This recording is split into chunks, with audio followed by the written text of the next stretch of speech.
BJP की सरकार बिहार में नहीं है, कर्नाटक में बीजेपी की सरकार नहीं है, छत्तीसगढ़ में बीजेपी की सरकार नहीं है। यहाँ पर जो मीडिया है ना, वो ये जो यहाँ पर एक इन्वायरमेंट ऐसा बना रखा है, पूरे देश में बीजेपी की सरकार है, लेकिन 16 स्टेट में बीजेपी की सरकार नहीं है।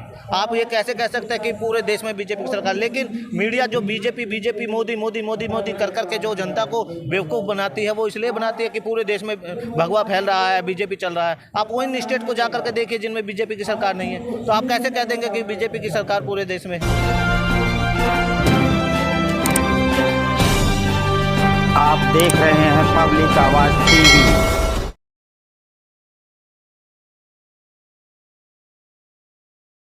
बहुजन समाज अभी बहुत बड़ी तादाद में आने वाली जो 2024 है उसकी तैयारी में लगा हुआ है। सर कैसे तैयारी कर रहे हैं आप लोग? आप लोग वोट नहीं बनवा पा रहे, अपने वोट नहीं बनवा पा रहे, अपने वोट चेक नहीं कर रहे, और जो वोट जो अभी आपकी यंग जनरेशन आई है जो 18+ हुई है उसके वोट नहीं बने, कैसे आप तैयारी कर रहे हैं? देखिए, ये अभी हमारा पिछले महीने भी प्रोग्राम चला। माननीय बहन कुमारी मायावती जी के निर्देशानुसार हमारे जो बूथ अध्यक्ष हैं और जो BLA बनाए गए हैं पार्टी के, हर एक ज़िले के अंदर, एक विधानसभा के अंदर हमारी BLA सूची होती है, और जिसको हम बूथ लेवल पर काम करते हैं। तो गांव-गांव में ये अभियान शुरू होता है, तो BLO से मिलकर के काम करते हैं, और जितनी भी वोट कटी हुई है या जो हमारे 18 साल के जो नौजवान अभी नए आए हैं, तो उनकी भी वोट बनवाने का काम पूरे जोर शोर से हर एक विधानसभा में काम होता है। ये बहन जी इसको पूरी तरीके से अपने नज़र में रखती है और बार बार पर निर्देशित करती रहती है। सर आपके जो पदाधिकारी हैं वो ऑफिस में बैठे हुए हैं, आपको मानना होगा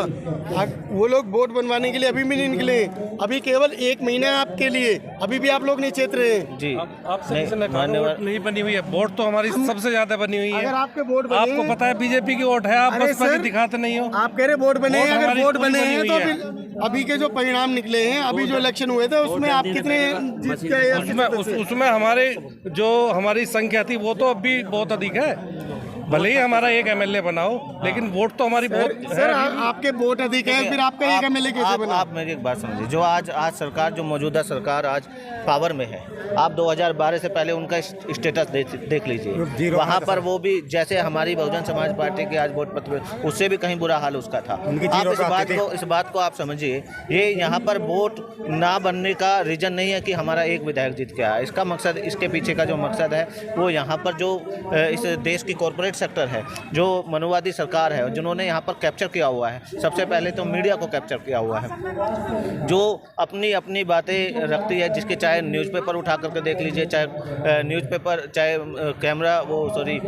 चैनल खोल के देख लीजिए, न्यूज़ चैनल देख लीजिए, सब में सिर्फ उन्हीं किसका प्रचार होता है? सर वो मीडिया उनकी है तो उनका प्रचार करेगी, आपकी मीडिया आपका प्रचार करेगी। अब आप इसी बात को मैं बताता हूँ कि जिस तरीके से आप एक बात समझिए कि अगर जनता को आप मैनिफेस्टो बनाते हैं, कोई भी पार्टी मैनिफेस्टो तैयार करती है, पहले वो लालची और लुभावने लालच देती है, तो लोगों का उन पर जो षड्यंत्र है, जो लालच दे करके अपने वोट प्रतिशत को खींच लेना, वो उनका षड्यंत्र है, जिसका लोग बाग शिकार होते हैं। ऐसा नहीं है, बहुजन समाज पार्टी कभी मैनिफेस्टो तैयार नहीं करती, लेकिन जब वो पावर में आ जाती है तो जो संवैधानिक दायरे में रह करके वो जितने भी उसके राज्य के नीति निर्देशक तत्व होते हैं, उनमें रह करके वो पूरा काम करती है, जो उसकी जिम्मेदारियाँ पूर्ण रूप से निभाती है। अब आप इस बात को समझिए, अगर आपको 15 लाख रुपए का लालच दिया जाएगा, आपको 2 करोड़ नौकरी का लालच दिया जाएगा, आपको एक हाईटेक सिटी बनाने का लालच दिया जाएगा, तो वहाँ पर जो भोली वाली जनता है वो उस लालच में आकर के उनके षड्यंत्र में फंस जाती है और उनको जा करके वोट करती है। आपकी जनता मूर्ख है, 10 साल तक उसको देख रही है,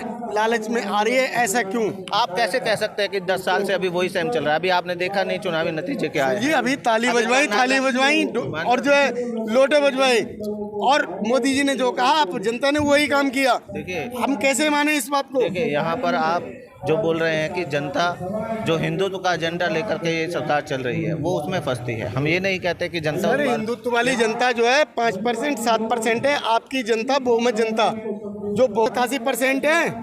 देखिए, आप जो बात कह रहे हैं, बिहार में सरकार नहीं है, बीजेपी की सरकार बिहार में नहीं है, कर्नाटक में बीजेपी की सरकार नहीं है, छत्तीसगढ़ में बीजेपी की सरकार नहीं है। यहाँ पर जो मीडिया है ना, वो ये जो यहाँ पर एक इन्वायरमेंट ऐसा बना रखा है, पूरे देश में बीजेपी की सरकार है, लेकिन 16 स्टेट में बीजेपी की सरकार नहीं है। आप ये कैसे कह सकते हैं कि पूरे देश में बीजेपी की सरकार? लेकिन मीडिया जो बीजेपी मोदी कर करके जो जनता को बेवकूफ़ बनाती है, वो इसलिए बनाती है कि पूरे देश में भगवा फैल रहा है, बीजेपी चल रहा है। आप उन स्टेट को जा करके देखिए जिनमें बीजेपी की सरकार नहीं है, तो आप कैसे कह देंगे कि बीजेपी की सरकार पूरे देश में है? जनता नहीं समझ रही है क्या? जिन स्टेट में बीजेपी की सरकार नहीं है वहाँ जनता नहीं समझ रही है। तो 2024 के लिए आप क्या तैयारी कर रहे हैं, बताइए। 2024 में यहाँ पर 2 तरह का 3 विचारधाराएं काम कर रही है। एक एनडीए है, एक इंडिया गठबंधन है, तीसरा मोर्चा बहुजन समाज पार्टी का तैयार हो रहा है। अभी आपने देखा होगा छत्तीसगढ़ में निषाद पार्टी का विलय बहुजन समाज पार्टी में हुआ है, और जितने भी पार्टी है वो ये बात समझ रही है कि हम बहुजन समाज पार्टी की विचारधारा के साथ में जाएंगे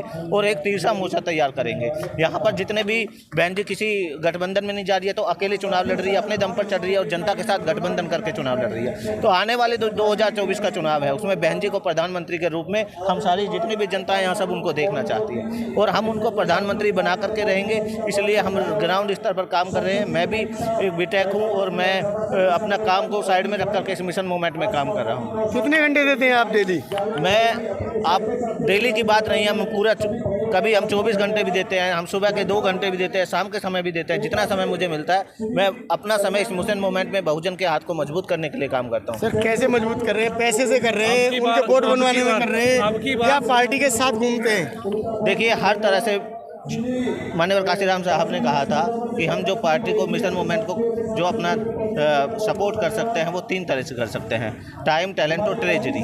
टाइम से भी मदद होती है, समय भी हम दे सकते हैं। टैलेंट जो हमारे पास है उससे भी हम मदद कर सकते हैं। ट्रेजरी जो हमारे पास धन है उससे भी हम सपोर्ट कर सकते हैं। तो हम तीनों तरीके से पूरी तरीके से लगे हुए हैं। काशीराम जी ने तो अपना पूरा धन दे दिया था, आपने क्या दे दिया? देखिए, ये पर्सनल बात नहीं है, मैं आपको बता रहा हूँ। हम समय भी देते हैं, हम अपना स्किल्स भी देते हैं जो हमारे पास स्किल्स है, और हम अपना समय जो हमारे पास पैसा है, जितना सपोर्ट हो सकता है हम दे सकते हैं। अब आप ये कहें कि मान्यवर काशीराम साहब इतने स्किल्स वाले जो लीडर हैं, अगर ये कहें कि सब मान्यवर काशीराम साहब हो जाएं, तो फिर तो बहुजन मूवमेंट को इतनी बड़ी जो अभी हानि हुई है उसकी जरूरत नहीं है। लेकिन ये है कि हाँ, जितने भी युवा साथी अभी जुड़ रहे हैं, जो अपने विचारधारा को लेकर के आगे बढ़ रहे हैं, वो इस मिशन मूवमेंट को समझ रहे हैं, वो इस मिशन मूवमेंट के साथ आ रहे हैं और बहन जी को प्रधानमंत्री बनाने के लिए पूरे प्रयासरत है। आप सर इसे 2024 को कि मेरे को जो वोट जो है उनको जो है ना वोट 1,34,000 के आसपास मिले थे, 70,000 के आसपास जो है वो हारे थे। तो मैं ये कहना चाहता हूँ कि उसी दिन उन्होंने बता दिया, क्योंकि जो वो नोट जो थे वो 1,34,000 समथिंग निकले थे और उतने ही वोट जो है ना उनको मिले थे। तो ये जो लोग जो कहते हैं ना दूसरी पार्टी वाले कि पार्टी भाई पैसे लेती है, ये ऐसा नहीं है। अब हमारी जो पार्टी है, बहन जी किसी धन्ना सेठ से तो कोई पैसा नहीं लेती। अब जो हमारे जो कार्यकर्ता हैं उसमें जो है भाई पहले 10 रुपये की रसीद मासिक मतलब एनुअल चंदा हुआ करता था, अब उसमें 200 रुपये है। क्या एक आदमी अपने उस मतलब मेहनत की मतलब उससे परिश्रम से क्या वो 200 रुपये एक साल में दे नहीं सकता? वो दे सकता है। हमारा समाज जो है बहुत ही अच्छा समाज है, और बहन जी जो है ना इतना गर्व करती है कि मैं अपने समाज पे जो है ना, अभी तक बहन जी ने जो भी सरकार बनाई है उन्होंने आज तक किसी भी सरकार को अपना समर्थन नहीं दिया है। उन्होंने अपनी समर्थन से 4 बार सरकार बनाई है, और एक बार तो ये सर्व समाज की सरकार बनी है। और मेरा यही कहना है, और बहन जी का भी यही कहना है कि ये भाईचारा बनाओ और देश में जो है ना अपना राज कायम करो। और मैं एक चीज़ और बताना चाहता हूँ कि जो ये मंडल कमीशन जो है, आज जब वीपी सिंह की सरकार थी, जब वीपी सिंह ने उनको कहा था, उनकी जो सरकार में सिर्फ 3 एमपी की जरूरत थी और 3 एमपी जो है ना वो सिर्फ बीएसपी के थे।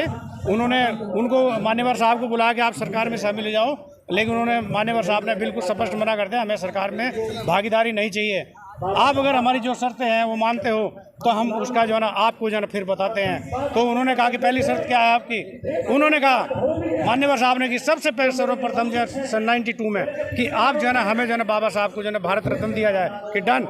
उन्होंने फिर कहा कि मंडल कमीशन की रिपोर्ट लागू करी जाए, वो मंडल कमीशन की रिपोर्ट लागू हुई। उसके बाद जो आडवाणी की जो रथ यात्रा चल रही थी, इस पर रोका जाए, भाईचारा बनाया जाए। तो ऐसे थे हमारे मान्यवर साहब ने जो आज जो पिछड़ा अति पिछड़ा की जो राजनीति है उसके जनक अगर कोई हैं तो मान्यवर साहब हैं, क्योंकि पिछड़ा वर्ग का ना कोई प्रधान बनता था, ना कोई एमएलसी बनता था, ना कोई राज्यसभा बनता था। और अगर वो देन है तो हमारी बहुजन समाज पार्टी है, मान्यवर काशीराम साहब हैं। उन्होंने इतना जो है ना दलित समाज से ज़्यादा अगर जो कार्य किया है तो उन्होंने जो है पिछड़े समाज के लिए क्या आप जो है कितने लोगों की वोट बनवा रहे हो डेली आज? हमने जो है ना अभी पीछे अभी उसका नगर निगम के जो चुनाव थे उसमें मैंने 500-600 के आसपास मैंने जो है ना वोट बनवाए। डेली के डेली वोट बनते थे और अब भी वोट बन रहे हैं। 1 महीना हो गया वोट बनते हुए। वो वोट बन रहे हैं, वो बन चुके हैं। उसमें जो है ना हमने 700-800 वोट जो है ना अब भी बनवा दिए और 27 तारीख से दोबारा फिर अभियान चलेगा।